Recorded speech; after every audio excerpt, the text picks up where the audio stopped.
The whole process of the life cycle of a star begins way out in outer space with a giant cloud-like structure with all kinds of tiny little particles in it we call hydrogen atoms. The structure is called a giant molecular cloud. And all these little hydrogen atoms and bits of rock and ice are all just floating around in there, randomly moving around. And something happens. Energy passes through that cloud or a part of that cloud, and the material in the cloud starts to change. It starts to move differently. The little particles and atoms all come together, and they condense down further and further into a tighter and tighter and tighter ball. All this material comes together and packs way down in there. It's this dense ball, just kind of like a super tight rubber ball. And that's the beginning of the star's life. So not all of the material that was in the cloud ends up in the star. Some of it orbits around the star, much like a frisbee spins. This material spins, starts spinning and spinning and spinning around the baby star in the middle. And as time goes on, eventually that material spinning around the star will become planets and moons and asteroids and maybe even rings around the planets. And so you have a solar system, just like ours. But let's look again at that star in the middle. It's been born, it's starting to grow and mature and shine. And let's look at what happens right in the middle of that star. A little bit ago, we talked about how stars might look cold and far away and quiet, but they're not. They're big and they're massive and they're burning and they're churning and they're moving and they're spinning themselves. So what's going on in there? Well, let's zoom into the core of a star where it's super pressure, just so much pressure going on in the core of that star. All these little particles are packed together in there.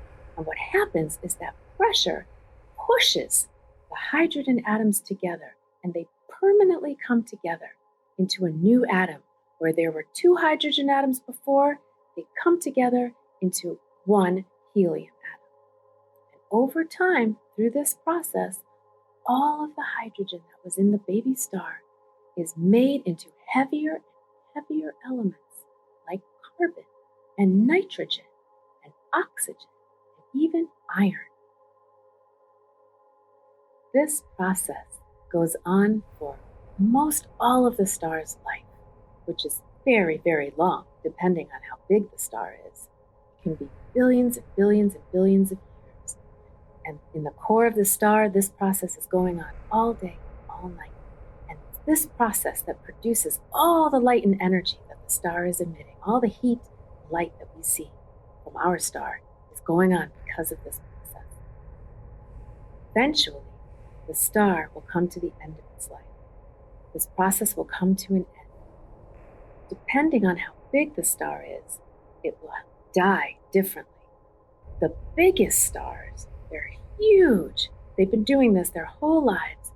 And at the end of their life, they die in a massive explosion that we call supernova. The word supernova is actually two words in another language. The first part is super, which kind of means just big and great and super. It can also mean above or over. But what does the word nova mean? Turns out the word nova means new. So this explosion at the end of a huge, massive star's life, which we would think of as the end of the star, the word is actually telling us that it's the big new, that it's the beginning of something. It's something new. And what's happening in this explosion is that all those new elements that the star created in its lifetime, all the new carbon and the new oxygen and the new nitrogen, is getting exploded out into the surrounding space and putting out new material into the universe that will maybe be part of a new star or a new planet someday. The supernova also provides a big, huge blast of energy. And some of that energy can move out into a different part of the cloud and start the process of star formation all over